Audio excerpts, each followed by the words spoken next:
Olá, tudo bem? Nesse terceiro vídeo, compreenderemos as sessões de avaliação para o diagnóstico psicopedagógico clínico. Para iniciar essa nossa aula, eu começarei explicando quem é o psicopedagogo clínico.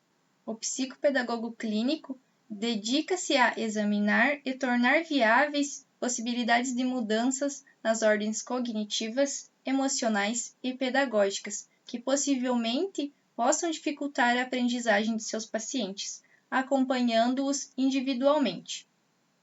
Normalmente, trabalha com outros profissionais da área da saúde, como pediatras, psicólogos, neurologistas, fonoaudiólogos, entre outras áreas de conhecimento, quando há a necessidade de uma avaliação mais profunda. As principais atribuições do psicopedagogo são planejar e avaliar a aprendizagem, através de técnicas específicas para a observação e intervenção para o bem do paciente. E qual é a diferença entre a psicopedagogia clínica e a institucional? A psicopedagogia clínica é atribuída a profissionais que trabalham em consultórios, atendendo pessoas com dificuldade de aprendizagem. Atuam através de terapias, otimizando técnicas e orientando os pais e os educadores, e os próprios pacientes, dependendo da idade que eles tiverem. Normalmente, trabalha em conjunto com outros profissionais, caso haja demanda de encaminhamento. Em sua maioria, os atendimentos são realizados em crianças e adolescentes, mas os psicopedagogos atendem pessoas de todas as faixas etárias. Já na psicopedagogia institucional, o profissional trabalha com a equipe escolar, elabora métodos que auxiliam na construção de um bom ambiente de ensino e visa ações mais preventivas. A maior diferença está no local de atuação desses profissionais, pois tanto na área clínica quanto na institucional, buscam compreender os processos de aprendizagem e intervir nos problemas que possam aparecer na trajetória de aquisição do conhecimento das pessoas. Para Rubinstein, 1987, o psicopedagogo é como um detetive que busca pistas, procurando solucioná-las, pois algumas podem ser falsas, outras irrelevantes, mas a sua meta fundamental é investigar todo o processo de aprendizagem, levando em consideração a totalidade dos fatores nele envolvidos, para, valendo-se desta investigação, entender a constituição da dificuldade de aprendizagem. E qual é o objetivo do diagnóstico? Segundo o Weiss, 2003, o objetivo básico do diagnóstico psicopedagógico é identificar os desvios e os obstáculos básicos no modelo de aprendizagem do sujeito, que o impedem de crescer na aprendizagem dentro do esperado pelo meio social. Após compreendermos as diferenças entre a psicopedagogia clínica e a institucional e sabermos qual é o objetivo do diagnóstico, agora vamos entender a sequência do processo avaliativo. Destaco que cada profissional trabalha de uma maneira diferente, seguindo a ordem das etapas e o referencial teórico que lhe seja mais interessante. Algumas provas e testes são modificadas, dependendo da idade e condições de aprendizagem do avaliado. Essas particularidades dos profissionais não alteram o resultado do diagnóstico. A anamnese, que é uma etapa muito importante nesse processo, aparece de maneira diferente a depender do profissional. Alguns aplicam logo nas primeiras sessões, criando um vínculo maior com a família.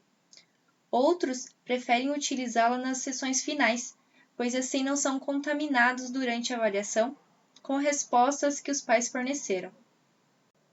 E o que quer dizer que o avaliador será contaminado com respostas?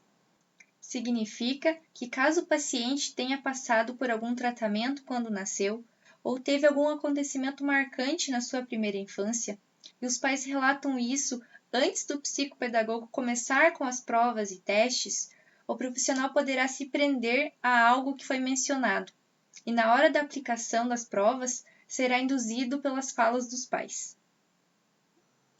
O modelo que eu vou explicar aqui é o da teoria convergente, de Jorge Visca, que foi um psicólogo social argentino, considerado o pai da psicopedagogia, e responsável direto pela definição oficial da psicopedagogia como área de conhecimento. A primeira seção é o enquadramento familiar, também chamada de EFES, Entrevista Familiar Exploratória Situacional. Nessa etapa, coleta-se os dados dos responsáveis e do paciente e o relato da queixa. É comum que os pais ou o paciente fiquem ansiosos e angustiados, ou então arredios e introspectivos. Afinal, é um acontecimento novo para todos. Cabe-se evidenciar que o psicopedagogo é um profissional que está ali para ajudá-los a superar as dificuldades e manterá sigilo sobre todas as situações.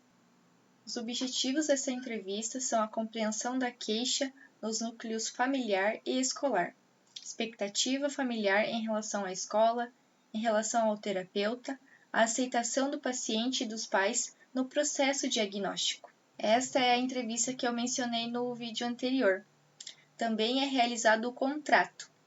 Nele estão dispostos os acordos entre o psicopedagogo e a família, os objetivos da avaliação, o esclarecimento sobre o trabalho psicopedagógico e o enquadramento, que são os números e duração das sessões, os dias em que elas ocorrerão, os honorários do profissional e outros detalhes. Se o paciente for adolescente ou adulto, pode-se fazer a entrevista diretamente, pois a queixa é indicada por eles próprios. Explica-se à família que nas outras sessões somente o avaliado entrará na sala, e essa deve conversar com o paciente a respeito disso. Como eu falei no vídeo anterior, a família volta a se encontrar com o avaliador na etapa da anamnese. Após a primeira sessão, partiremos para a EOCA, que é a entrevista operatória centrada na aprendizagem. Nela, realiza-se a entrevista de maneira que se põe em evidência o aprendizado espontâneo, oportunizando materiais diferentes de acordo com a faixa etária e a queixa do educando. O psicopedagogo direciona as atividades em forma de pergunta, e o avaliado realiza da forma que sabe. Por exemplo, você sabe me mostrar o que já consegue realizar sozinho, ou seja, aquilo que você já aprendeu? Os materiais utilizados são folhas lisas, com linhas e quadriculadas, lápis novo sem ponta, porque avalia-se se o paciente tem habilidade para apontá-lo, o apontador, caneta, borracha, tesoura, folhas de papel colorido para dobradura, régua, revista, entre outros.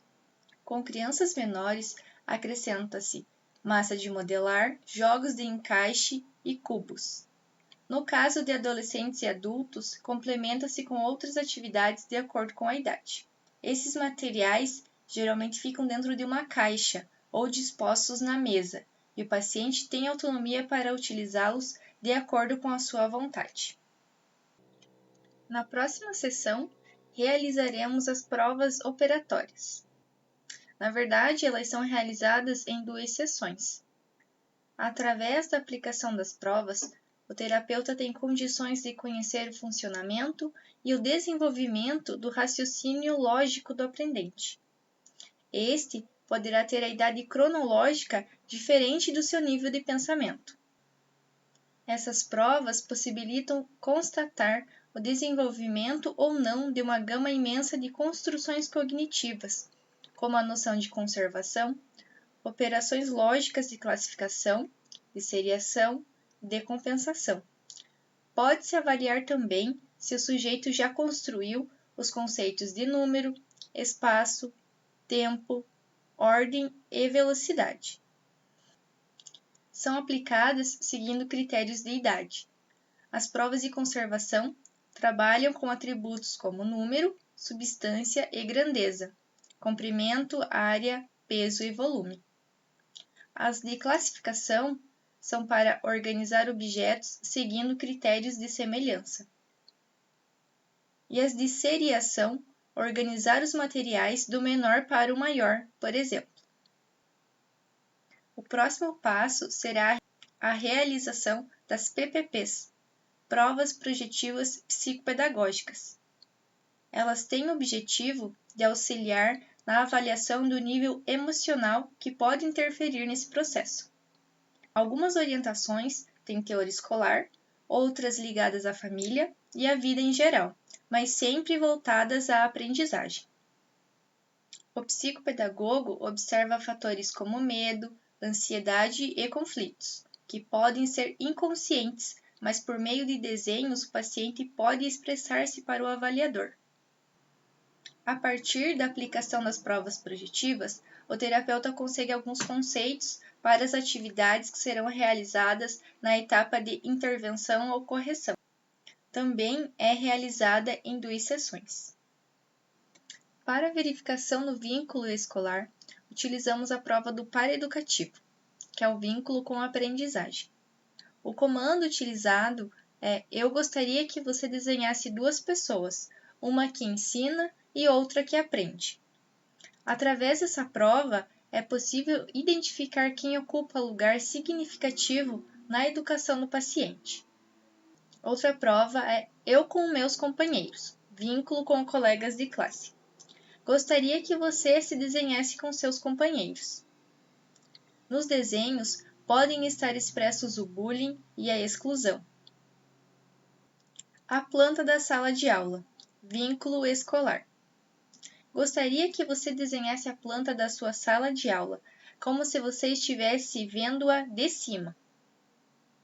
Retrata como o aluno percebe o ambiente escolar e o seu lugar dentro dele. Provas de vínculo familiar. A planta da minha casa. Gostaria que você desenhasse a sua casa como se você estivesse vendo-a de cima. Verificamos a representação geográfica e localização real do aluno dentro do domínio familiar e suas relações, como ele representa a convivência dentro de sua casa. Os 4 momentos do dia. Pretende-se observar os vínculos que o sujeito estabelece ao longo do dia. Gostaria que você desenhasse 4 momentos do seu dia, desde a hora que você acorda até a hora que vai dormir. Família educativa. Através dela, pretende-se investigar o vínculo de aprendizagem no grupo familiar e cada um de seus membros. Gostaria que você desenhasse a sua família, fazendo o que cada um sabe fazer. O próximo aspecto é o vínculo consigo mesmo. As provas que utilizamos são o dia do meu aniversário.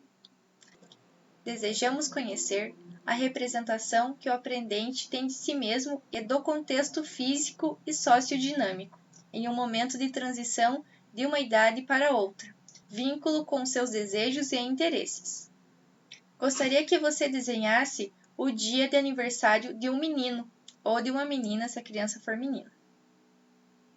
Outra prova aplicada é Minhas Férias. Objetivamos estabelecer o conhecimento dos vínculos consigo mesmo e suas aprendizagens passadas e futuras. Gostaria que você fizesse um desenho do que fez nas suas férias. Utiliza-se também a prova Fazendo aquilo que mais gosta.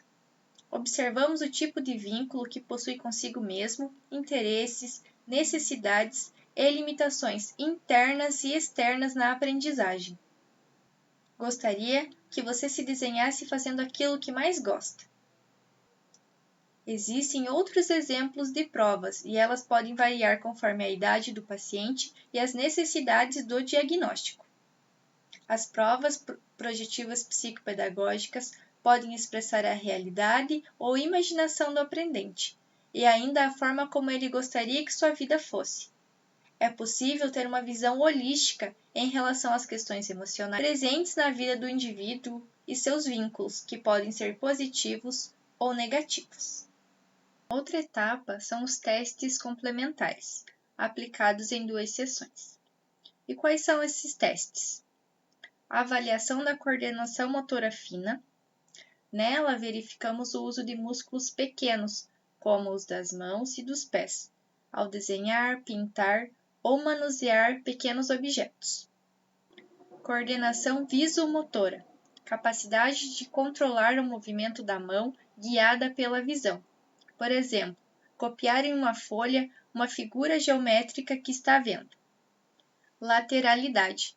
Verifica-se o domínio de um lado do corpo sobre o outro, se a criança tem preferência pelo lado direito ou esquerdo do corpo, se é ambidestra, se sabe diferenciar direita e esquerda.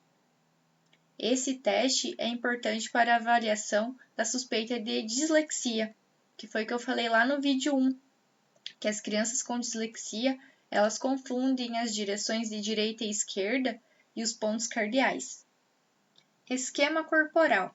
Se a criança tem consciência do seu corpo e sabe representá-lo, se ela sabe onde ficam os membros superiores e inferiores, se sabe desenhar no devido lugar os olhos, nariz e a boca. Pode-se ter uma ideia do esquema corporal através dos desenhos das provas projetivas. A criança que não reconhece seu corpo pode ter prejuízos na coordenação e equilíbrio. Orientação temporal. Se o indivíduo sabe o dia da semana em que está, diferença entre passado e futuro, horário das refeições, se sabe as horas no relógio de ponteiro. Também pode-se ter noção através dos desenhos das técnicas projetivas de os 4 momentos do dia. Orientação espacial. A capacidade que o indivíduo tem de situar-se e orientar-se em relação aos objetos, às pessoas e ao seu próprio corpo. Uma dificuldade em organização espacial pode refletir na dificuldade de ordenar as letras para formar palavras e no ordenamento de números antecessores e sucessores. Sequência lógica. É o raciocínio lógico propriamente dito. É saber uma sequência de passos para atingir um determinado objetivo. Avaliação da consciência fonológica. É importante para o diagnóstico da dislexia, relatado no primeiro vídeo. Consciência fonológica é a habilidade de conscientemente manipular não apenas os sons individuais, mas também as sílabas, as partes das sílabas, que são as rimas, e as palavras. Outros testes que também são aplicados: teste de competência de leitura silenciosa, teste de compreensão de texto, a criança lê e depois conta o que entendeu. Teste de compreensão oral, o avaliador lê as perguntas e a criança responde sim ou não. Sondagem da escrita e cálculo, operações aritméticas fundamentais. E questionário para avaliar o TDAH, respondido pela família e pela escola. Análise do material escolar, solicitado para que se possa observar a situação em outro contexto fora do consultório. Algumas crianças, quando estão sendo avaliadas, elas tendem a caprichar na letra e têm mais organização. Por meio dos seus cadernos, vemos a situação real do aprendente. Em alguns casos, há necessidade da psicopedagoga visitar a escola. A próxima sessão é a anamnese. É a entrevista com os pais com o objetivo de retirar dados sobre a história de vida do avaliado. É de extrema importância para um diagnóstico mais preciso e os responsáveis não precisam ter medo de responder às questões ou então omitir informações, pois o avaliador está ali para ajudá-los e jamais julgá-los. Como eu já mencionei anteriormente, em caso de pais separados, solicita-se anamneses distintas, ou então com a presença da madrasta ou padrasto do avaliado. E o terapeuta pergunta sobre quais áreas? Concepção, se teve gestações anteriores e quantas. A gestação, como foi, se passou por cirurgia, teve doenças. O parto, como foi o parto, dados sobre o nascimento do bebê. Alimentação, amamentação, introdução alimentar, tipo de alimentação atual, doenças que a criança já teve, sono, desenvolvimento psicomotor, com que idade sustentou a cabeça, sentou-se, quando engatinhou, começou a andar, controle dos esfíncteres, aprendeu a controlar o xixi e o cocô. Aqui falamos sobre o desfraude, como foi, com que idade, se foi primeiro o desfraude diurno e depois o noturno, ou se saiu da fralda durante o dia e a noite ao mesmo tempo. Desenvolvimento da linguagem, balbucios, quando começou a falar, se teve problemas na fala, forma de se comunicar. Escolaridade, com que idade entrou na escola, se adaptou, se já teve mudança de escola. Comportamento, humor, agressividade, teimosia, adapta-se ao ambiente, medos, brincadeiras que mais gosta. Sexualidade, curiosidade, tipo de pergunta que já fez ou faz. Visão, audição, hábitos, se rói unha, chupa o dedo ou chupeta. Relacionamentos, com os pais, professores, outras crianças e irmãos. Logo após tudo isso, o profissional analisará todo o material produzido e os resultados da aplicação das provas e dos testes e fará a devolutiva, que é a finalização de todo o trabalho de avaliação psicopedagógica. É um documento organizado com registros escritos, descrevendo o desenvolvimento de todo o processo. Nela estão descritos a queixa principal, que foi o motivo da avaliação, os instrumentos que foram utilizados na análise, os comportamentos apresentados pelo paciente, o resultado do diagnóstico, que é o prognóstico, e, se for necessário, encaminhamento para profissionais de outras áreas, como fonoaudiólogo, psicólogo, pediatra, neurologista, entre outros. É comum, após a devolutiva, os pais não compreenderem ou não aceitarem o resultado do diagnóstico, e isso pode ocasionar uma demora no avanço do tratamento da criança. É necessário que os pais se abram com a psicopedagoga sobre seus sentimentos de frustração, e, se não souberem lidar com a situação, que se sintam confortáveis em pedir ajuda. Por último, o informe psicopedagógico, que é um documento oral ou escrito com o relato do diagnóstico. Geralmente, quem solicita é a escola ou outros profissionais. Para cada solicitante é redigido um informe diferente, visando resguardar informações convenientes. O informe para a escola será diferente do informe para um terapeuta ocupacional, por exemplo. Normalmente tem um prazo de validade de 6 meses. Para finalizar essa aula, eu enfatizo que todo o processo de avaliação é feito de forma lúdica, ou seja, de maneira divertida. Segundo Alves, 1987, o lúdico privilegia a criatividade e a imaginação, por sua própria ligação com os fundamentos do prazer. Não comporta regras pré-estabelecidas, nem velhos caminhos já trilhados. Abre novos caminhos, vislumbrando outros possíveis. Bom, pessoal, acabamos por aqui essa nossa terceira aula. Eu espero que vocês tenham gostado e até mais!